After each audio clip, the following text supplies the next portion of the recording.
আমি আমি এসে গেলাম, দীপিকা মজুমদার দত্ত। আজকে কি নিয়ে বলো তো? আজকে নিয়ে এলাম এই যে কচু ফুল, কচু ফুলের টক। তোমরা কে কে খেয়েছো জানি না, আমি বিয়ের পর খেয়েছিলাম, আমার এটা মনে আছে। তবে আজ অনেক বছর হয়ে গেছে করিনি। সেদিন ব্যারাকপুর গেছি, ছোটো মামির চোখ অপারেশন হয়েছে। তারপরে আমার ভাইজি, সে তাকে তোমার বারাসাত, তাকে দেখতে, তার আবার ছোট্ট বেবি মেয়ে হয়েছে, নাতনি আমাদের, তাকে দেখতে গেছি। যার জন্য এক কাজে আর কি দুটো কাজ একেবারে সারবো বলে ব্যারাকপুর গেছি। আর জানো, গিয়ে দেখছি মামির সব বোনেরা এসছে। মহিলা মহল মানে নয় রান্না বান্না, নয় অন্য কিছু গল্প। সেই কথার দৃষ্টে কচু ফুলের কথাটা উঠেছে। তোমাদের তো পরিচয় দিয়েছিলাম, আমার ছোটো মামির বোন শিবানী, শিবি মাসি। শুনলো, কিচ্ছু বললো না। পরের দিন দেখি কচু ফুল নিয়ে এসে বলল, নে তুই রান্না করে খাবি। বুঝতে পারছো, ওদের কাছে শুধু মুখ ফুটে একটু বলা, আনার কথাও বলতে হয়নি। তাই আজকে তোমাদের কাছে এই কচু ফুল দিয়ে টক সেটা করব। প্রথমে না আমি কেটে ফেলেছিলাম, এই দেখো কেটে ফেলেছিলাম। তারপরে মনে পড়লো, আরে কাটাটা তো তোমাদের শেখাতে হবে, তা নাহলে তোমরা কাটবে কী করে যারা করোনি। যার জন্য আমি এবার এটা দেখাচ্ছি। দেখো এই যে কচু ফুলটা দেখো, এবার তোমরা দেখো আমি কি করে কাটছি। এই যে দেখতে পাচ্ছ, এইটাকে এখানটায় কেটে নিতে হবে। এটা কিন্তু দেবে না। এইবার এর ভেতরে যে এটা থাকে এটাকে ফেলে দেবে, কারণ এটা থাকলে গলা ধরবেই। এটা ফেলে দিয়ে এইবার তোমরা এরকম করে পাতলা পাতলা করে, একদম পাতলা পাতলা করে কেটে, শুধু টক না, এ দিয়ে তরকারিও হয়। ছোটো মামি যা বললো, এটা দিয়ে ভাজাও খায় নাকি। সেটা আবার অন্য সময় আবার দেখাবো, যখন আবার কচু ফুল পাবো। আবার কচু ফুল পেতে গেলে তো আবার ব্যারাকপুর যেতে হবে, আবার সেই শিবি মাসিকেই ধরতে হবে। এরকম করে কেটে কেটে আমি ধুয়ে নিয়েছি, কিন্তু আগে আগে ধুয়ে নিয়ে এসে এরকম করে, এই যে দেখো আরেকটা দেখাচ্ছি কি করে বের করব। এই যে আস্তে করে এরকম করে, পুরো ফেলেও দিতে পারো, না ফেললেও এরকম করে করে নিলে, আস্তে করে নিয়ে এই যে ধরে টান দাও, বেরিয়ে গেল। আর ভেতরে কিন্তু নেই। ওরকম করে নিয়ে এই দেখো ভেতরে আর নেই, ওই শীষটাই তোমার গলা ধরে। এই যে হালকা করে কেটে নাও, নয় পুরো কেটে বের করে দেবে, নাহলে এরকম হালকা করে কেটে এই যে ধরে টান দিলেই বেরিয়ে গেল। এইবার আমি এগুলোকে সব কুচো কুচো করে কেটে নিই, তোমরা দেখো। এই দেখো কেটে নিয়েছি কুচো কুচো করে। কিছু সবুজ সবুজ রয়েছে যেগুলো হলুদ হয়নি আর কি, ওইগুলোও ফুল। এইবার আমি এটাকে করব কি, গ্যাস ধরিয়ে ওর মধ্যে আমি জল বসিয়ে দিয়েছি। ওই জলটা এই যে দেখো, জলটা গরম করতে বসিয়েছি। এই জলের মধ্যে যেই গরম হবে এইগুলো আমি দিয়ে দেবো, একটুখানি ভাপিয়ে জলটা ফেলে দেবো। বলা যায় না যদি গলা ধরে, এর জন্য এই কাজটা করে নেওয়া হচ্ছে। জলটা গরম হোক।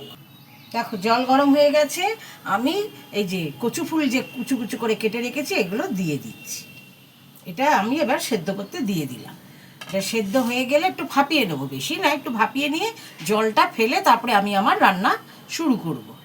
এবার এটাকে আমি ঢাকাটাকে, হয়ে দেখো ফুটে গেছে আমার। এ তো পাতলা জিনিস, নরম জিনিস, এটা হয়ে গেছে। এটাকে আমি নামিয়ে এই যে ছাঁকনিতে, এই যে ছাঁকনিটার মধ্যে আমি ছেঁকে নেবো, জলটাকে ঝরিয়ে নেবো। নিয়ে তারপরে কি করছে, আরে কচু ফুলের না সুন্দর গন্ধ বেরিয়েছে। ঠিক আছে দেখো তো, এই দেখো দেখেছো সেদ্ধ হয়ে গেছে। এটাকে আমি নাবিয়ে নিয়েছি, জল ঝরিয়ে একটু নাবিয়ে নিয়েছি। এবার এটাকে একটুখানি হাত দিয়ে একটুখানি মেখে নিচ্ছি আর কি। সে তুমি কড়াইতে দিয়েও করতে পারো, আমি হাত দিয়ে করে নিলাম, খুন্তি দিয়েও করা যায়। এই যে করে নিয়েছি, গ্যাসে আমি কড়াটা বসিয়ে দিয়েছি। এবার আমি কি করছি দেখো, তোমরা দেখতে থাকো। দেখো গ্যাসে কড়াই বসিয়ে দিয়েছি। এবার এতে সামান্য তেল দেবো, এই যে সামান্য তেল দেবো। টক হবে তো বেশি একটা তেল পড়বে না, সামান্য তেল দেবো। আর কচু ফুলের না সুন্দর একটা গন্ধ আছে। এই যে কেটেছি বা এই যে সেদ্ধ হলো, খুব সুন্দর ঘরটা গন্ধও হয়ে গেছে। এবার তেলটা গরম হলে আমি কি দেবো দেখো।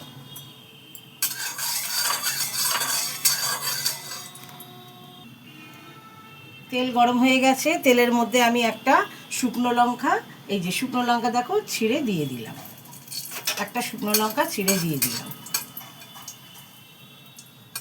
তারপরে এই যে কালো সর্ষে দিয়ে দিলাম, অতটা লাগবে না।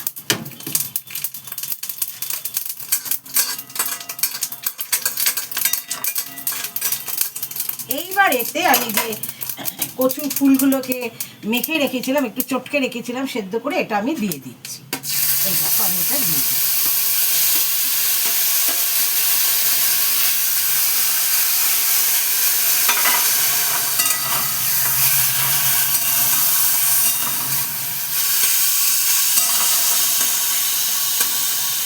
আর এতে কিছুই করবে না, এবার হলুদ পড়বে।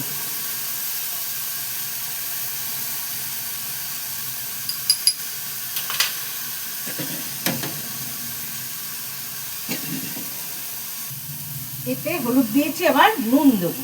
নুন হলুদ ছাড়া তো রান্নাই হয় না। এই যে নুন দিচ্ছে, এটা টক হবে তো একটু নুনটা পড়বে। আর তোমার কাঁচা লঙ্কা, দেখো ওটা কাঁচা লঙ্কা দিয়ে দিলাম। আর চিনি, টকে আমরা চিনি দিই বলো, টকে একটু চিনি দিলাম। দিয়ে এবার একটুখানি নাড়াচাড়া করে নিই।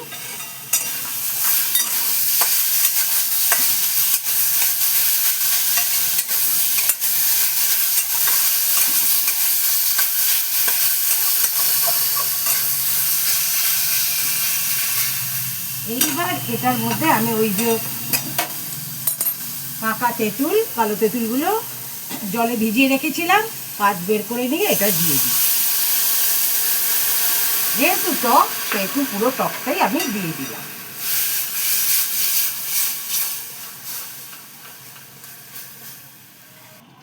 এটা কিন্তু হয়ে গেছে। এটা বেশি ঘনও হবে না, আবার পাতলাও হবে না, এরকম থকথকা মতো হবে। এই যে ভাত দিয়ে খাওয়া হবে তো। তবে আমি চিনিটা পুরো দিলাম, কারণ মুখে দিয়ে দেখলাম আমার মিষ্টিটা একটু কম হয়েছে, যার জন্য আমি টকের সাথে আবার একটুখানি দিলাম। তাহলে আমার রান্না হয়ে গেল। এটা আমি তোমাদের নাবিয়ে দেখাচ্ছি। এই দেখো, দেখেছো একদম টক হয়ে গেছে। এটা বেশি পাতলা জলের মতো ঝোলও হবে না, আবার খুব মাখা মাখাও হবে না, ঠিক এইরকম থকথকা টাইপের হবে। এই যে থকথকা টাইপের ভাত দিয়ে খাওয়া হবে তো। এক কথা, জিভের স্বাদ যার যার। আশা করি ভালো লাগবে যারা বেশি টক ভালোবাসো। জিভের স্বাদ যাই বলো, টক যারা ভালোবাসো, টক মিষ্টি, তাদের ভালো লাগবে, খুবই ভালো লাগবে। যারা করেছো তাদের কথা আলাদা, যারা করোনি তারা করে দেখো। তবে আর একটা কথা, যারা কচু ভয় পাও, যে কচুর নাম শুনলেই গলা ধরে, তাদের আমি বলছি অবশ্যই অবশ্যই তোমরা এই কচুর টকটা করে খেও, কচু ফুলের টকটা করে খেও, তোমাদের গলা ধরবেই না, একদম গ্যারান্টি। কেন বলো তো? প্রথম কথা, ফুলের ওইটা বের করে দিয়েছি, ভেতরে যে লম্বা মতো শ্বাসটা থাকে ওটাতেই ধরে, ওটা বের করা। আর এই যে টক পড়েছে, যার জন্য একদম গলা ধরবে না, অথচ খেতে খুব ভালো। তাহলে আমি রাখি, তোমরা করে খেও, খেয়ে আমাকে বলো কেমন লাগলো। আমি আবারও বলছি, যারা কচুর নাম শুনলে গলা ধরে তারা অবশ্যই করে খেও। তাহলে আমি রাখি, বাই, টেক কেয়ার।